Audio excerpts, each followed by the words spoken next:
Against injustice of APSCৰ মঞ্চৰ পৰা মই মানৱ প্ৰতিম বৰুৱাই সমূহ সংবাদকৰ্মীক সাদৰেৰে সম্ভাষণ জনালোঁ। মোৰ সোঁকাষে আছে আমাৰ আইনী কোষৰ এজন অন্যতম সদস্য দেৱজ্যোতি গোস্বামী। আমি অসম লোকসেৱা আয়োগৰ যি কেলেংকাৰী তদন্ত আজি বিগত ৩-৪ বছৰে ডক্টৰ হিমন্ত বিশ্ব শৰ্মা চৰকাৰ অহাৰ পৰা যি তদন্ত হ'ল, সেই তদন্ত যে ঘূৰি পকি আকৌ একে জেগাতে উপস্থিত আহি পালেহি, সেই কথাটো আচলতে শেহতীয়া উচ্চ ন্যায়ালয়ে এটা ৰায়ে প্ৰমাণ কৰিলে। কিয়নো মাননীয় ন্যায়াধীশ বিপ্লৱ কুমাৰ শৰ্মা আয়োগৰ প্ৰতিবেদন অনুসৰি প্ৰায় 25জনমান বিষয়াক নিলম্বন কৰিছিলে আৰু সেই বিষয়া কেইজনমানৰ মাজতে 17জনে শেহতীয়াকৈ আৰু তাৰ কিছুদিন পূৰ্বে আন 2জনে মুঠ 19জনে এই নিলম্বন উচ্চ ন্যায়ালয়ৰ দ্বাৰস্থ হৈ তেওঁলোকৰ যি বিভাগীয় যিটো ব্যৱস্থা লৈছিলে তেওঁলোকৰ বিৰুদ্ধে, সেই বিভাগীয় ব্যৱস্থা আৰু তেওঁলোকৰ যি নিলম্বন, এই নিলম্বন কিন্তু সাময়িকভাৱে খাৰিজ পাবলৈ সমৰ্থ হ'ল। আৰু আমাৰ যি আজিৰ এই প্ৰেছমিট হ'ব, আজি আমি আচলতে আপোনালোকক সেই বিষয়ে জনাম যে বিগত 3 বছৰৰ এই কাৰ্যকালত আচলতে ডক্টৰ হিমন্ত বিশ্ব শৰ্মা নেতৃত্বাধীন চৰকাৰখনে আচলতে কিমান কৌশলপূৰ্ণভাৱে এখন নাটক ৰচনা কৰি, এখন নাটক মঞ্চস্থ কৰি আচলতে APSC কেলেংকাৰী তদন্তবোৰ কৰি গৈছিলে আৰু সেই তদন্তৰ নামত আচলতে কেনেধৰণে আভুৱা ভৰিছিলে তাৰ সেই কথাবিলাক আচলতে এতিয়া জল পটপটকৈ প্ৰমাণিত হৈছে। আৰু যাৰ বাবে শেহতীয়াকৈ আপোনাৰ 17জন আৰু অন্যহাতে 2জন 19জনকৈ প্ৰাৰ্থীয়ে কিন্তু তেওঁলোকৰ বিভাগীয় তেওঁলোকৰ যি ডিপাৰ্টমেণ্টেল যিটো প্ৰচিডিং হৈছিলে, এই ডিপাৰ্টমেণ্টেল প্ৰচিডিং আৰু তেওঁলোকৰ নিলম্বনৰ বিৰুদ্ধে তেওঁলোকে স্থগিতাদেশ পাইছে উচ্চ ন্যায়ালয়ৰ পৰা। আৰু তেওঁলোকক যিটো তেওঁলোকৰ চাকৰিত পুনৰ মকৰলৰ যিটো তেওঁলোকৰ ৰাস্তা আছিল, সেই ৰাস্তাটো আচলতে তেওঁলোকৰ সুগম হৈছে বুলি আমি ভাবোঁ। এতিয়া কথাটো হৈছে যে আমি পোনপ্ৰথমে ডক্টৰ হিমন্ত বিশ্ব শৰ্মা নেতৃত্বাধীন চৰকাৰক অভিনন্দন জনালোঁ। কিয়নো বিগত 3-4 বছৰে APSC কেলেংকাৰীৰ নামত ডক্টৰ হিমন্ত বিশ্ব শৰ্মা নেতৃত্বাধীন চৰকাৰখনে যি ধৰণৰ নাটক বা ভাওনা মঞ্চস্থ কৰি আহিছিলে, সেই ভাওনা বা নাটকখনৰ আচলতে যিটো সত্য, সেই সত্যটো আচলতে ফাদিল হৈ গ'ল শেহতীয়া এই উচ্চ ন্যায়ালয়ৰ ৰায়ত। আৰু চৰকাৰখনৰ যি ধৰণৰ সোপাঢিলা নীতি আছিলে, যি ধৰণৰ পক্ষপাতমূলক নীতি আছিলে আৰু যি ধৰণৰ আচলতে আভুৱা ভৰা নীতি আছিলে, কিয় আভুৱা ভৰা আছে আমি ক'ম, সেই আভুৱা ভৰা নীতি আছিলে। এই আভুৱা ভৰা নীতিৰ বাবে আচলতে উচ্চ ন্যায়ালয়ত এই বক্ৰপথেৰে বাছনিভুক্ত, এই ঠগ প্ৰবঞ্চনাৰে বাছনিভুক্ত বিষয়াসকলে কিন্তু তেওঁলোকৰ যিটো ৰায়ৰ বিৰুদ্ধে তেওঁলোকে কিন্তু যি নিলম্বন বা ডিপাৰ্টমেণ্টেল প্ৰচিডিঙৰ বিৰুদ্ধে তেওঁলোকে স্থগিতাদেশ পাবলৈ সক্ষম হৈছে। গতিকে আমি এই চৰকাৰখনক আচলতে অভিনন্দন জনাইছোঁ। কিন্তু চৰকাৰখনে যি ধৰণে আইনী ব্যৱস্থাখিনি ল'ব লাগিছিল, সেই আইনী ব্যৱস্থাটো লোৱা নাই। আৰু আজি আমি সেইটোৱে প্ৰমাণ কৰি দিম যে বিগত 3 বছৰে যিখন নাটক মঞ্চস্থ কৰি আহিলে, সেই নাটকখন আজি আমি আপোনালোকক খুব সুন্দৰকৈ বুজাই দিম, একদম স্পষ্টকৈ। ইয়াত বিশেষকৈ যিকেইজন আছে একদম সুন্দৰকৈ আপোনালোকে বুজি পাব যে 3 বছৰত আচলতে কি ধৰণে নাটকখন আচলতে কৰিলে। আমি ডক্টৰ হিমন্ত বিশ্ব শৰ্মা নেতৃত্বাধীন শৰ্মা চৰকাৰখনৰ দ্বিতীয়তে পুনৰ অভিনন্দন জনাইছোঁ। কিন্তু কংগ্ৰেছৰ আমোলৰ কেলেংকাৰীৰ অভিযুক্তৰ প্ৰতি এই চৰকাৰখন অহা দিনৰ পৰা যি ধৰণৰ এটা দৰদ প্ৰদৰ্শন কৰি আহিলে, আনকি বক্ৰপথেৰে বাছনিভুক্ত একাংশ বিষয়াক সুৰক্ষা দিবৰ কাৰণে আচলতে চৰকাৰখনে নিজৰ লাজ মান কাটি কৰি হ'লেও চৰকাৰখন বহু সময়ত লজ্জিত হ'বলগীয়া হৈছে। চৰকাৰখনৰ ভাল কামবিলাক আচলতে ঢাক খাইছে এই নীতিৰ বাবে। কিন্তু চৰকাৰখনে নিজৰ লাজ মান কাটি কৰি হ'লেও কিন্তু একাংশ ঠগ প্ৰবঞ্চনাৰে বাছনিভুক্ত বিষয়াক যে সুৰক্ষা দিয়াৰ যি কৌশল অৱলম্বন কৰি আহিলে, তাৰ বাবেও কিন্তু আমি ধন্যবাদ জনাইছোঁ। তৃতীয়তে আমি আকৌ ধন্যবাদ জনাইছোঁ চৰকাৰখনক, যিটো আমাৰ গণতান্ত্ৰিক এটা ব্যৱস্থা আছে। গণতান্ত্ৰিক ব্যৱস্থাত আমি সকলোৱে জানো এক্সিকিউটিভ, জুডিচিয়াৰী আৰু লেজিছলেচাৰ, এই তিনিটাই হৈছে প্ৰধান আমাৰ স্তম্ভ। আৰু যিখন এনকুৱাৰী হয়, এই এনকুৱাৰী যায়, সেইসকল পাৰ্টীয়ে যেতিয়া উচ্চ ন্যায়ালয়ত গোচৰ তৰে, তেতিয়া চৰকাৰ উত্তৰবিহীন হৈ পৰে আৰু চৰকাৰে SSTৰ জেগাত আকৌ নতুন নাম দিয়ে, অৰ্থাৎ old wine in the new bottle. আদালতকো আচলতে এক প্ৰকাৰে আভুৱা ভৰি, সেইকাৰণে কৈ আছোঁ আভুৱা অসমৰ ৰাইজক আভুৱা ভৰিছে, ন্যায়ালয়ক তেওঁলোকে আভুৱা ভৰিছে, অসমৰ সমাজ ব্যৱস্থাক তেওঁলোকে নাভুৱা ভৰি তেওঁলোকে এই SIT নামৰ এখন নতুনকৈ এখন বিশেষ তদন্তকাৰী গোট গঠন কৰি তেওঁলোকে এই তদন্ত আৰম্ভ কৰিলে। কিন্তু অলৰেডি এখন SST আছিলেই, এখন SST থকাৰ পিছতো তেওঁলোকে এখন SIT গঠন কৰিলে আৰু এই গোটেই প্ৰচেষ্টাবিলাক যে আচলতে ভেকু ভাওনা আছিল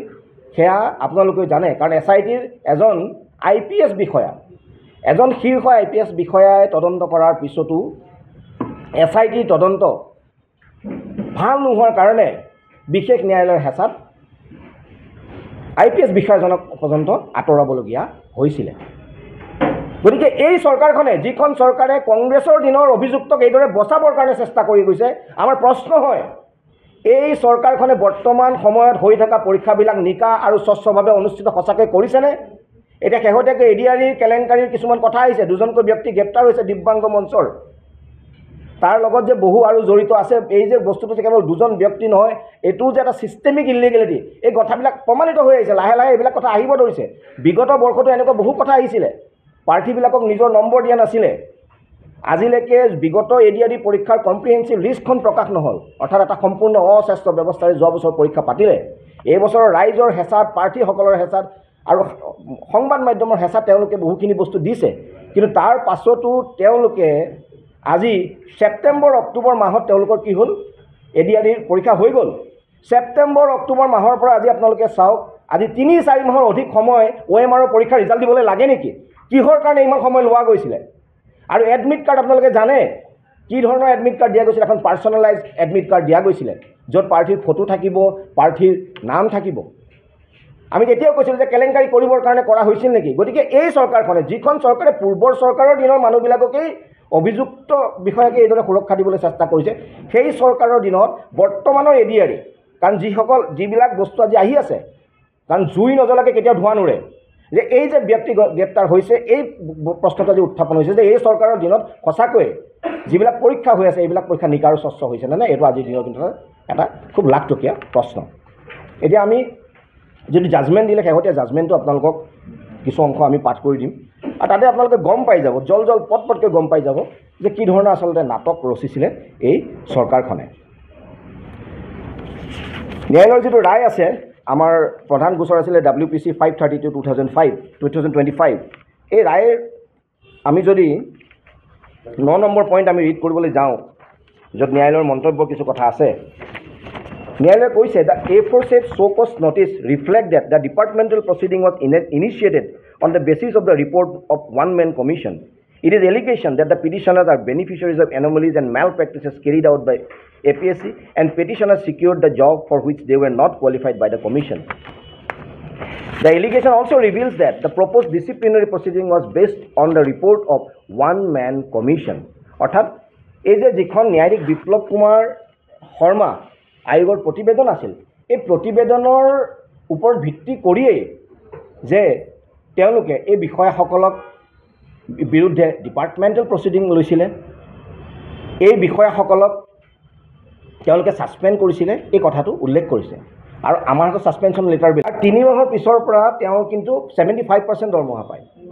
গতিকে আজি বক্ৰপথেৰে বাছনিভুক্ত বিষয়াক ৰাজকোষৰ ধনেৰে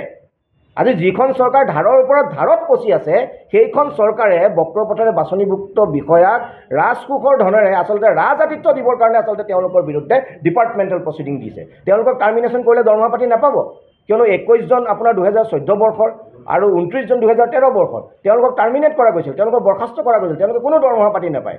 কিন্তু একেটা গোচৰত একেধৰণৰ ক্ৰাইমতে এইসকলক কিন্তু এই ডিপাৰ্টমেণ্টেল প্ৰচিডিং আৰু বৰখাস্ত মানে নিলম্বনৰ নাটকখন কৰা গ'ল কিন্তু তেওঁলোকক কৰিব লাগিছিলে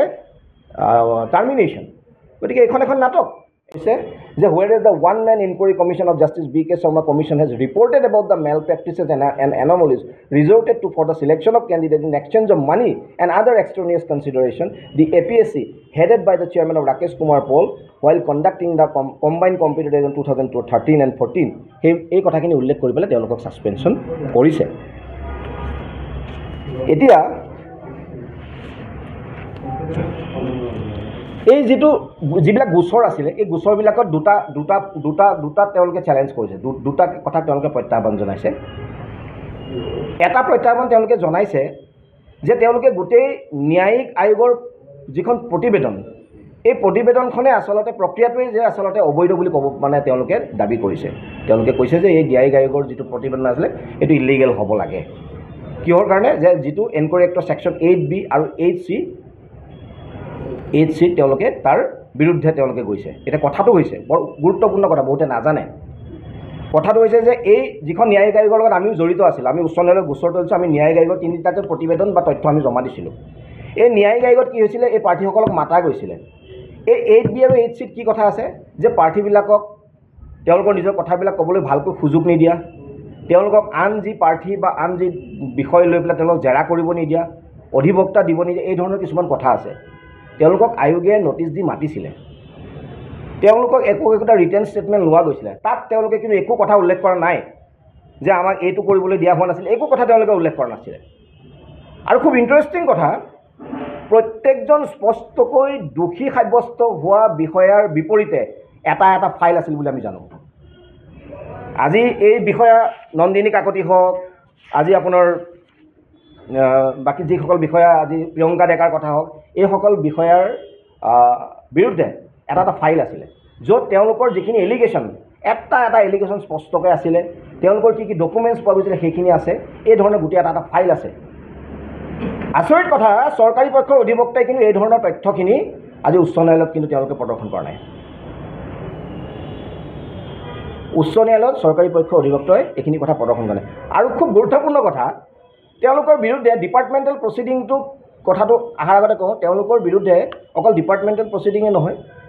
ডিব্ৰুগড় পুলিচৰ কেছত SIT শেহতীয়াকৈ তেওঁলোকৰ চাৰ্জশ্বিটো কৰিছে। এতিয়া কথা হ'ল, উচ্চতম ন্যায়ালয়ৰ খুব ধুনীয়া এটা ৰায় আছে, একদম শেহতীয়া যিটো ৰায় আছে, এই শেহতীয়া ৰায় আমাৰ যোৱা এইটো 6/12/2024 এটা ৰায় আছে। তাত স্পষ্টকৈ কৈছে উচ্চতম ন্যায়ালয়ৰ মহামান্য ন্যায়াধীশ আমাৰ সুধাংশু ধুলীয়া ডাঙৰীয়া আৰু জাষ্টিছ আছাদুদ্দিন আমিনুল্লাহ, তেওঁলোকৰ ৰায়ত কৈছে যে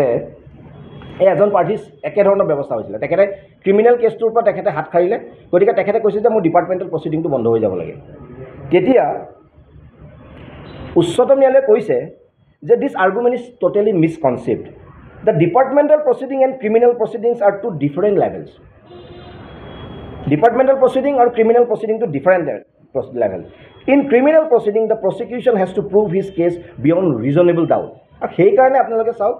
বিয়ণ্ড ৰিজনেবল ডাউট, অকণো শংকা থাকিব নালাগিব যে মানুহজন আচলতে দোষী হয়। এইটো ডিপাৰ্টমেণ্টেল প্ৰচিডিঙৰ, এইটো ক্ৰিমিনেল কেছত একদম মানে আমি নিশ্চিত হ'ব লাগে যে মানুহজনে দোষটো কৰিছে। কিন্তু ডিপাৰ্টমেণ্টেল প্ৰচিডিঙত the charges can be prove on the basis of preponderance of probabilities. অৰ্থাৎ যিখিনি অভিযোগ চৰকাৰী বিভাগৰ পৰা তেওঁলোকৰ বিৰুদ্ধে আনে আৰু তেওঁলোকে তাৰ বিৰুদ্ধে যিখিনি মতামত দিয়ে, এইখিনিৰ ভিতৰত যিটো প্ৰিপণ্ডাৰেঞ্চ অফ প্ৰবেবিলিটি, এই প্ৰিপণ্ডাৰেঞ্চ অফ প্ৰবেবিলিটি অৰ্থাৎ কোনখিনি যুক্তি বেছি সবল তাৰ ওপৰতে ভিত্তি কৰি কিন্তু ডিপাৰ্টমেণ্টেল প্ৰচিডিঙত কিন্তু ব্যৱস্থাটো লোৱা হয়। গতিকে বিষয়বিলাক যেতিয়া হয় তেতিয়া কিছুমান কথা থাকে। এতিয়া ধৰি লওক তেওঁলোকে এটা ৰিট পিটিশ্যন, বহুতে আমাক সোধে কেতিয়াবা যে তেওঁলোকে এটা কেছ কৰিছে, আপোনালোকে তাত কিয় যাব নোৱাৰে? তেওঁলোকে এটা ৰিট কৰিছে এই 17জন প্ৰাৰ্থীয়ে, আমি তাত সোমাব নোৱাৰোঁ, আমি ইমপ্লিড হ'ব নোৱাৰোঁ। কাৰণ তেওঁলোকে কি কৰে, জাষ্টিছ বি কে শৰ্মা কমিশ্যনৰ তেওঁলোকে ৰিপৰ্টটোৰ ওপৰত তেওঁলোকে প্ৰত্যাহ্বান জনাইছে আৰু লগতে অসম পুলিচৰ তদন্তটোৰ ওপৰত কৰিছে। এতিয়া আমাৰ কথা হ'ল, আমাৰ এখন PIL অলৰেডি পেণ্ডিং হৈ আছে। তাত আমি ন্যায়িক আয়োগৰ প্ৰতিবেদন ৰাজহুৱা কৰা আৰু লগতে কাৰ্যকাৰী কৰা, এই গোটেই বস্তুবিলাক ৰাজহুৱা কৰাৰ কাৰণে আমাৰ দাবী আছে। সেইখন এতিয়াও আমাৰ আছে, 27 ফেব্ৰুৱাৰীত আমাৰ নেক্সট ডেট আছে। তাৰোপৰি আমাৰ এখন ৰিট পিটিশ্যনো আছে।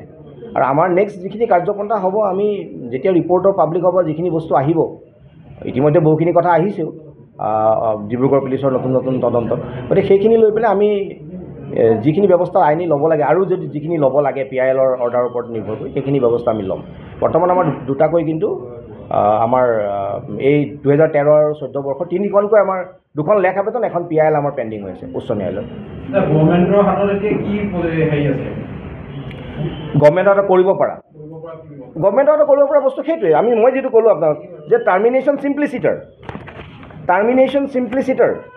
মানে এই মানুহখিনিক আমি তেতিয়াও কৈছিলোঁ যে এইটো বিভাগীয় শাস্তি হ'ব নোৱাৰে, যিসকল মানুহ বিভাগৰে নহয়। টাৰ্মিনেশ্যন চিম্প্লিচিটাৰ কেতিয়া হয়? Termination simpliciter refers to a termination without assigning any stigma or misconduct to the officer.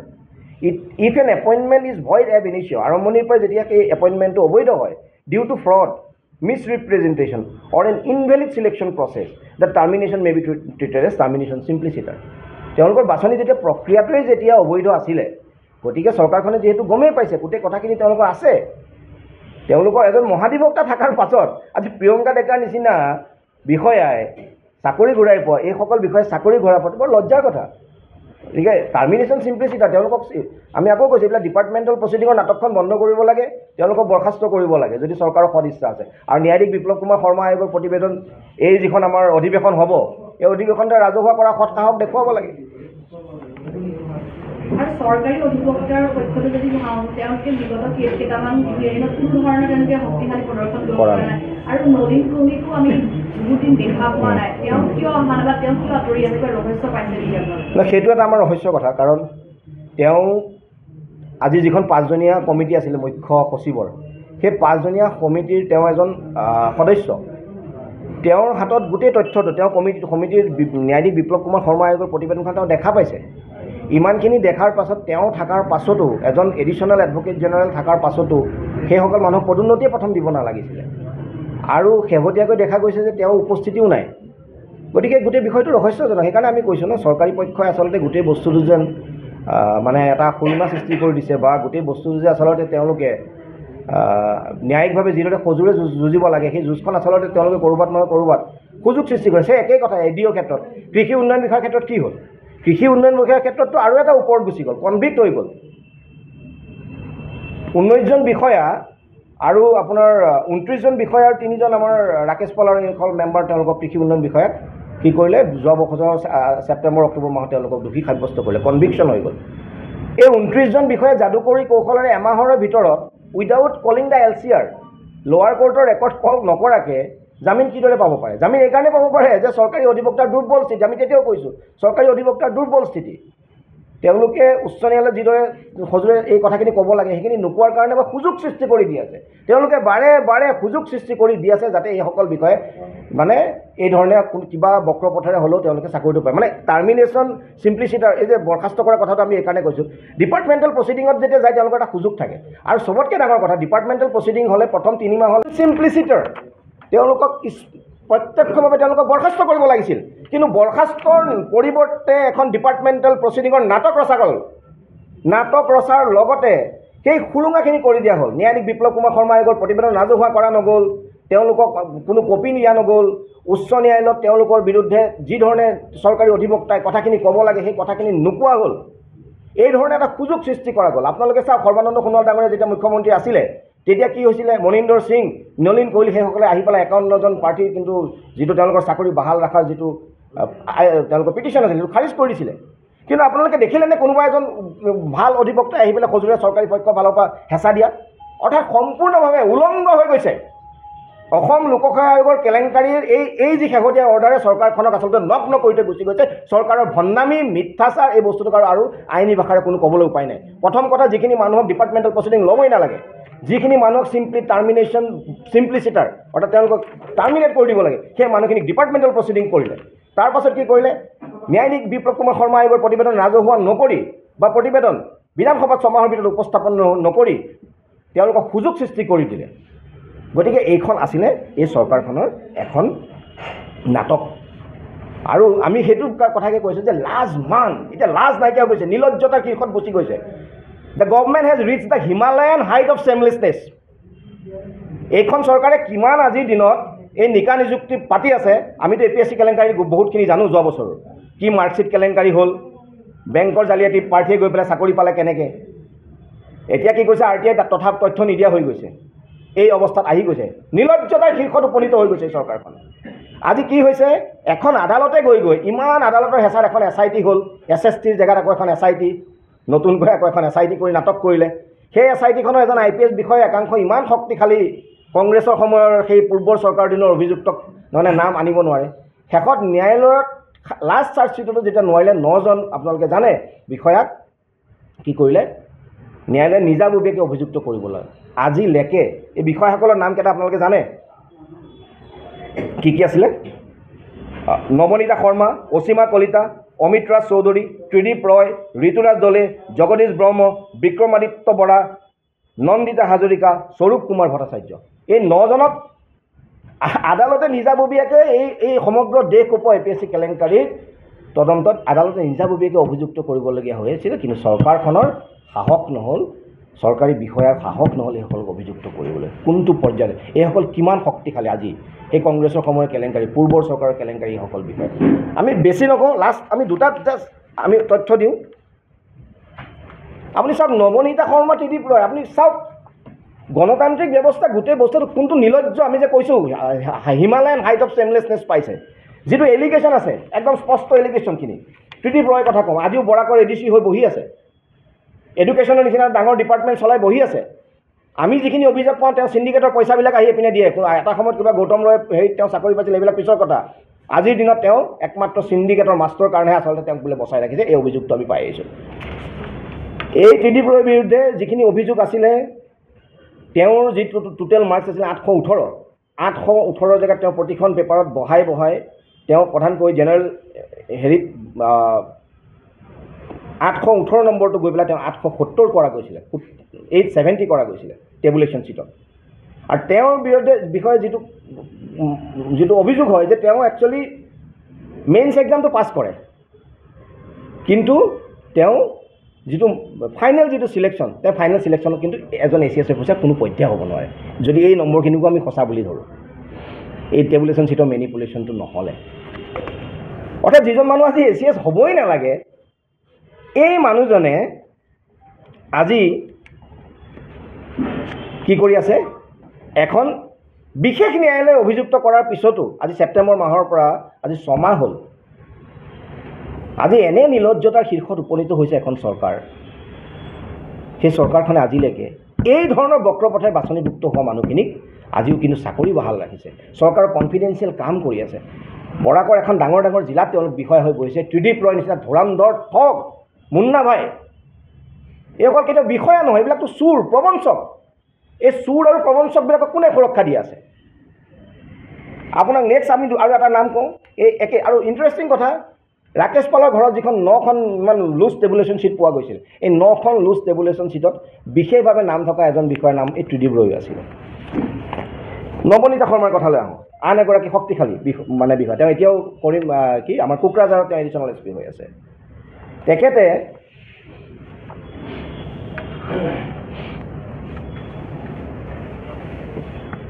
তেখেতৰ টোটেল মাৰ্কছ তেখেতে পাইছিলে 782 আৰু সেইটোক প্ৰতিটো বিষয়ত তেওঁ বৃদ্ধি কৰি তেওঁ কৰা গৈছিলে 833 য'ত প্ৰধানকৈ তেওঁ জেনেৰেল যিখন ইংলিছ আছিলে তাৰ 123 নম্বৰটো বৃদ্ধি কৰি কৰা হৈছিলে 173 আৰু তেখেতেও সেই ত্ৰিদীপ ৰয়ৰ নিচিনা তেখেতে কোনো পধ্যে এগৰাকী পুলিচ বিষয়া কিন্তু হ'ব নোৱাৰিলেহেঁতেন মূল পৰীক্ষাটো পাছ কৰিলেও প্ৰিয়াংকুজ্যোতি শৰ্মা তেওঁৰ নিজৰ ভায়েক প্ৰিয়াংকুজ্যোতি শৰ্মা আৰু নৱনীতা শৰ্মাই যে এক দীৰ্ঘ সময় ধৰি ৰাকেশ কুমাৰ পালৰ লগত যে কথোপকথন কৰি আছিল তাৰ CDR অসম পুলিচৰ হাতত আছে কল ডিটেইলছ ৰেকৰ্ড সেইটো পোৱা গৈছে তেখেতৰ টেবুলেশ্যন ছিটত যিটো নম্বৰটো হেণ্ড ৰাইটিঙেদি ইনহেঞ্চ কৰিছে এইটো ৰাকেশ পালৰ নিজৰ হাতৰ আখৰ এই প্ৰিয়ংকা ডেকাৰকে একেই দেই ৰাকেশ পালৰ হাতৰ আখৰ পোৱা গৈছে প্ৰিয়ংকা ডেকাৰ বহীটো যিগৰাকী এতিয়া আমাৰ চৰকাৰৰ কৃপাত তেওঁৰ চাকৰি পোৱাৰ পদ প্ৰশস্ত হৈছে প্ৰিয়ংকা ডেকাৰো বহীৰ কিছু অংশত টেবুলেশ্যন ছিটৰ কিছু অংশত ৰাকেশ পালৰ হেণ্ড ৰাইটিং পোৱা গৈছিলে আজি নৱনীতা শৰ্মা আজি এখন ন্যায়ালয়ে তেওঁক অভিযুক্ত কৰাৰ পাছতো এখন জিলাৰ এডিশ্যনেল SP হৈ আছে নিলজ্জতাৰ যিটো কয় হিমালয়ান হাইট এই যে আজিকালি গিনিজ ৰেকৰ্ড পৰে নহয় চৰকাৰখনে এইবিলাক হ'ল গিনিজ ৰেকৰ্ড নিলজ্জতাত গিনিজ ৰেকৰ্ড পাই আছে আজি হিমন্ত বিশ্ব শৰ্মা নেতৃত্বাধীন চৰকাৰখনে এই ধৰণৰ কাৰ্যই এই ধৰণে বক্ৰপথেৰে বাছনি কৰা বিষয়াবিলাকক সুৰক্ষা প্ৰদান কৰি গতিকে আজি আমাৰ সেইখিনি কথা আছিল আমি কোনো আহ্বান জনাবলৈ নাই আমি আইনী যুঁজ কৰি আছোঁ আইনী যুঁজ যেতিয়ালৈকে ন্যায়ালয়ৰ ওপৰত আমাৰ আস্থা ৰাখি আমি আইনী যুঁজ কৰিছোঁ শেষ প্ৰক্ৰিয়ালৈকে আমি যুঁজিম এখন চৰকাৰৰ ওপৰত আমি আগতেও কৈছোঁ আমাৰ কোনো আস্থা নাই কিন্তু আপোনালোকৰ মাধ্যমেৰে আমি অসমৰ ৰাইজক খালি অসমৰ সচেতন ৰাইজক খালি আমি আজি দেখুৱালোঁ যে এইখন চৰকাৰ যিখন চৰকাৰে নিকা নিযুক্তিৰ কথা কয় যিখন চৰকাৰে আজি দুৰ্নীতিৰ বিৰুদ্ধে জেহাদ ঘোষণা কৰাৰ তেওঁলোকে বচন মাতে এই চৰকাৰখনে কিমান নিলজ্জভাৱে আজি 3 বছৰৰ অধিক সময় ধৰি যি এখন APSC কেলেংকাৰী তদন্তৰ নামত এখন ভাওনা বা এখন নাটক ৰচি আছিল এই নাটকখন কিন্তু আজি এই যি ন্যায়ালয়ৰ শেহতীয়া ৰায়ে কিন্তু আজি চূড়ান্তভাৱে কিন্তু উন্মোচন কৰিছে ধন্যবাদ এই ৰায় একদম শেহতীয়া ৰায়। আজি এই চৰকাৰী পক্ষৰ অধিবক্তা, আমি যে কৈ আছোঁ এখন নাটক কৰিলে 3 বছৰৰ, চৰকাৰী পক্ষৰ অধিবক্তাই প্ৰথম কথাটো হৈছে এই পাৰ্টীসকলৰ বিৰুদ্ধে এটা নোট আছিলে, সেই নোটটো তেওঁলোকে উচ্চ ন্যায়ালয়ত প্ৰদৰ্শন নকৰিলে। 2 নম্বৰ কথা, তেওঁলোকে উচ্চতম ন্যায়ালয় ইমান ধুনীয়া ৰায় থকা স্বত্বেও তেওঁলোকে কিয় নক'লে যে এই মানুহখিনি ক্ৰিমিনেল কেছতো আমাৰ চাৰ্জশ্বিটত হৈ আছে। 3 নম্বৰ কথা, আজি তেওঁলোকে এই উচ্চ ন্যায়ালয়ৰ যিটো ৰায় আছে তাত স্পষ্টকৈ কৈছে যে ন্যায়াধীশ বিপ্লৱ কুমাৰ শৰ্মা আয়োগৰ প্ৰতিবেদন ৰাজহুৱা নোহোৱাৰ কাৰণে আৰু যিটো আমাৰ এনকোৱাৰী এক্ট, যিটো আমাৰ তদন্ত অধিনিয়ম 1952, তাৰ যিটো ছেকশ্যন 3 ছাবছেকশ্যন 4 অনুসৰি 6 মাহৰ ভিতৰত বিধানসভাত যিটো উপস্থাপন হ'ব লাগে সেইটো নোহোৱাৰ বাবে আচলতে যে তেওঁলোকৰ যিটো ডিপাৰ্টমেণ্টেল প্ৰচিডিং আৰু সেইদৰে তেওঁলোকৰ ছাছপেনশ্যনটো আচলতে খাৰিজ হৈছে, এই কথাটো স্পষ্ট হয়। কি কৈছে? ফাৰ্ষ্টলি such report, মানে আমাৰ প্ৰতিবেদনখনৰ কথা কৈছে, the such report has not been yet placed before the assembly, যিটো ছেকশ্যন 3(4) মতে কৰিব লাগে 1952। দ্বিতীয়তে কৈছে such report though is the sole basis of initiating departmental proceeding and resultant suspension, however the same is still not in public domain, nor it has been supplied to the delinquent employees or writ petitioner। অৰ্থাৎ চৰকাৰে কি সুযোগ সৃষ্টি কৰি দিছে? এটাটো চৰকাৰী অধিবক্তাই ক্ৰিমিনেল কেছত তেওঁলোক যে আছে সেইখিনি কথা নক'লে, তেওঁলোকৰ বিৰুদ্ধে যে বিপ্লৱ কুমাৰ শৰ্মা আয়োগৰ প্ৰতিবেদনত যে তেওঁলোকৰ বিৰুদ্ধে এটা যে চাৰ্জশ্বিটৰ যে বস্তু আছে সেইখিনি নক'লে। তাৰোপৰি উচ্চতম ন্যায়ালয়ে এনেধৰণৰ যে ৰায় আছে য'ত ক্ৰিমিনেল প্ৰচিডিং আৰু ডিপাৰ্টমেণ্টেল প্ৰচিডিংছবিলাক যে বেলেগ সেই কথা নক'লে। আৰু লগতে চৰকাৰে কি সুৰুঙা কৰি দিলে? চৰকাৰে সুৰুঙা কৰি দিলে 1 নম্বৰ যিটো তদন্ত অধিনিয়ম 1952 অনুসৰি 6 মাহৰ ভিতৰত, যিটো আমি সদায় কৈ আছিলোঁ ছেকশ্যন 3 ছাবছেকশ্যন 4 অনুসৰি বিধানসভাত উপস্থাপন নকৰিলে। উপস্থাপন নকৰিলে ঠিক আছে, পাৰ্টীসকলক ছাছপেনশ্যন কৰিছে, তেওঁলোকৰ ছাছপেনশ্যন অৰ্ডাৰ আপোনালোকে দেখিছে লিখি দিছে, তেওঁলোককো তাৰ কোনো কপি ছাপ্লাই কৰা নাই আয়োগৰ প্ৰতিবেদনৰ। আৰু সেই প্ৰতিবেদন ঠিক আছে তোমাক ছাপ্লাই কৰা নাই, প্ৰতিবেদন ৰাজহুৱা যদি হয় তেওঁলোকে পাব, প্ৰতিবেদন তোমালোকে ৰাজহুৱাও কৰা নাই। অৰ্থাৎ এক সুৰুঙা সৃষ্টি কৰি দিছে যাতে তেওঁলোকে অনায়াসে যাতে এই যিটো আমাৰ নিলম্বন বা ডিপাৰ্টমেণ্টেল প্ৰচিডিংটো তেওঁলোকে উফৰাই পেলাব পাৰে আৰু চাকৰিত তেওঁলোকে যে আকৌ পুনৰ যাতে বাহাল হোৱাৰ যিটো ৰাস্তা, এই ৰাস্তাটো আচলতে সুযোগটো, এই পথটো প্ৰশস্ত কৰি দিছে আজি অসম চৰকাৰে। আৰু সেইকাৰণে আমি কৈ আছোঁ এখন ভাওনা, এখন নাটক, আৰু এই ভাওনা আৰু এই নাটকৰ আচলতে যিটো ৰহস্য আৰ কাপোৰ ফাদিল কৰি দিলে শেহতীয়া উচ্চ ন্যায়ালয়ৰ এই ৰায়ে। আৰু আপোনালোকৰ মনত আছে যেতিয়া তেওঁলোকৰ বিৰুদ্ধে ডিপাৰ্টমেণ্টেল প্ৰচিডিং দিছিলে, আমি সদায় কৈছিলোঁ যে এইসকলৰ বিৰুদ্ধে ডিপাৰ্টমেণ্টেল প্ৰচিডিং হ'ব নোৱাৰে। ডিপাৰ্টমেণ্টেল যিটো প্ৰচিডিং হৈছে বৰ ইণ্টাৰেষ্টিং কথা, চৰকাৰখন ইমান আভুৱা পৰে, মানে প্ৰতিটো বস্তুতে লাগিলে আপোনালোকে এতিয়া শেহতীয়া কয়লা কেলেংকাৰীৰ কথা চাওক, আন কেলেংকাৰীৰ কথা চাওক, ইমান অসমৰ ৰাইজক মূৰ্খ বুলি ভাবিব নাপায়। ইমান প্ৰত্যক্ষভাৱে কিছুমান মিথ্যাচাৰ, কিছুমান আইনী সুৰুঙা সৃষ্টি কৰি দিছে, যিটো আইনে কৈছে সেইটো নকৰে। সেইকাৰণে আমি কৈছোঁ গণতান্ত্ৰিক ব্যৱস্থাটোক তেওঁলোকে অংগুষ্ঠ প্ৰদৰ্শন কৰিছে, এজন ন্যায়াধীশৰ তেওঁলোকে ৰিপৰ্টটোক তেওঁলোকে অংগুষ্ঠ প্ৰদৰ্শন কৰিছে, উচ্চ ন্যায়ালয়ৰ ৰায়, উচ্চতম ন্যায়ালয়ৰ ৰায়টোক তেওঁলোকে ভালদৰে ফ'ল' কৰা নাই। তাৰোপৰি যিটো বিধানসভাৰ এখন আইন, সেই আইনখনৰ মতে তেওঁলোকে কাম কৰা নাই আৰু সুৰুঙা সৃষ্টি কৰি দিছে। আৰু কি কৰিব লাগে এই মানুহখিনিক? তেওঁলোকক আমি কৈছোঁ তেওঁলোকক টাৰ্মিনেট কৰিব লাগে, আৰু তেওঁলোকক নিলম্বন নহয় বৰখাস্ত কৰিব লাগে। কিয় বৰখাস্ত কৰিব লাগে? কাৰণ বৰখাস্ত কৰাৰ 2টা কণ্ডিশ্যন থাকে, টাৰ্মিনেশ্যন বুলি যিটো কয়। প্ৰধানকৈ 2 প্ৰকাৰৰ বৰখাস্ত আছে, এটা হৈছে টাৰ্মিনেশ্যন চিম্প্লিচিটৰ আৰু এটা হৈছে টাৰ্মিনেশ্যন পিউনিটিভ টাৰ্মিনেশ্যন। পিউনিটিভ হৈছে পানিছমেণ্ট। এজন মানুহে যেতিয়া চাকৰি কৰি থকা সময়ত তেওঁ কিবা মিছকণ্ডাক্ট কৰে, কিবা কৰাপশ্যন চাৰ্জেছ আহে, তেওঁ যদি প্ৰমাণিত হয়, সেইটো হৈছে পিউনিটিভ আমাৰ টাৰ্মিনেশ্যন। কিন্তু টাৰ্মিনেশ্যন চিম্প্লিচিটাৰ কাককৈ আপোনালোকে এটা কৈ শুনাইছোঁ, if an appointment is void at initio, অৰ্থাৎ illegal from the beginning due to fraud, misrepresentation or invalid selection process, the termination may be treated as a termination simpliciter, meaning the person was never legally appointed at the first place. অৰ্থাৎ যেতিয়া বক্ৰ পথেৰে বাছনিভুক্ত হ'ব, আনকি ন্যায়াধীশ শৰ্মা ছাৰো এবাৰ হয়তো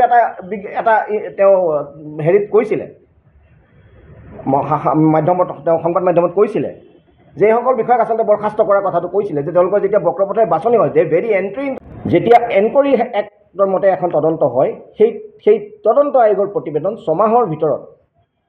যি একশ্যন লৈছে, along with memorandum of action taken, বিধানসভাত, ৰাজ্যত হ'লে বিধানসভাত, আৰু যদি চেণ্ট্ৰেলত হয় পাৰ্লিয়ামেণ্টত উপস্থাপন কৰিব লাগে। কিন্তু বিগত 2 বছৰ 9 মাহে ন্যায়াধীশ বিপ্লৱ কুমাৰ শৰ্মা আয়োগৰ প্ৰতিবেদন এই ডক্টৰ হিমন্ত বিশ্ব শৰ্মা নেতৃত্বাধীন চৰকাৰখনে ৰাজহুৱা পৰ্যন্ত নকৰিলে। আনহাতে চৰকাৰখনে কি কৰিলে, চৰকাৰখনে মুখ্য সচিবৰ অধীনত এখন সমিতি বনাই দিলে, যিখন সমিতিয়ে DGP আছিল, স্বয়ং ৰাজ্যৰ এজন অতিৰিক্ত মহাধিবক্তা আছিল, নলিন কোহলি ডাঙৰীয়া আছিল। সেইসকলে এই ন্যায়িক আয়োগৰ প্ৰতিবেদনখন পৰীক্ষা কৰি থকা সময়তো এই বক্ৰপথেৰে বাছনিভুক্ত মানুহবিলাকক এজনৰ পিছত আনজনকৈ কিন্তু পদোন্নতি দিলে। কোনোবা ADC হ'ল, কোনোবা এডিশ্যনেল SP হ'ল। আৰু এই যি প্ৰক্ৰিয়া কৰিলে, এই প্ৰক্ৰিয়াৰ দ্বাৰা আচলতে গণতান্ত্ৰিক ব্যৱস্থাটোক এক কথাত এইখন আচলতে এই যিখন ন্যায়িক আয়োগ আছিল, মহামান্য ন্যায়াধীশ বিপ্লৱ কুমাৰ শৰ্মা আয়োগৰ যিখন আছিলে, এইখন উচ্চ ন্যায়ালয়ত আমাৰ গোচৰ আৰু বিভিন্ন পক্ষৰ গোচৰ উচ্চ ন্যায়ালয়ৰ দ্বাৰা গঠিত এখন কমিটি, এখন প্ৰতিবেদন আছিল, এখন তদন্ত কমিটি আছিলে। উচ্চতম ন্যায়ালয়তো ৰাকেশ পালে এইখন চেলেঞ্জ কৰিছিলে। উচ্চতম ন্যায়ালয়টো খাৰিজ হোৱাৰ পাছত এই তদন্তখন এই ন্যায়িক আয়োগখন গঠন হৈছিল। গতিকে এই যে 2 বছৰ 9 মাহ কৰিলে, যিটো 6 মাহত আচলতে তেওঁ ৰাজহুৱা কৰিব লাগিছিলে, বিধানসভাত উপস্থাপন কৰিব লাগিছিল, ইয়াৰ দ্বাৰা তেওঁ আচলতে এটা ন্যায়িক ব্যৱস্থাক অংগুষ্ঠ কৰি প্ৰদৰ্শন কৰিলে,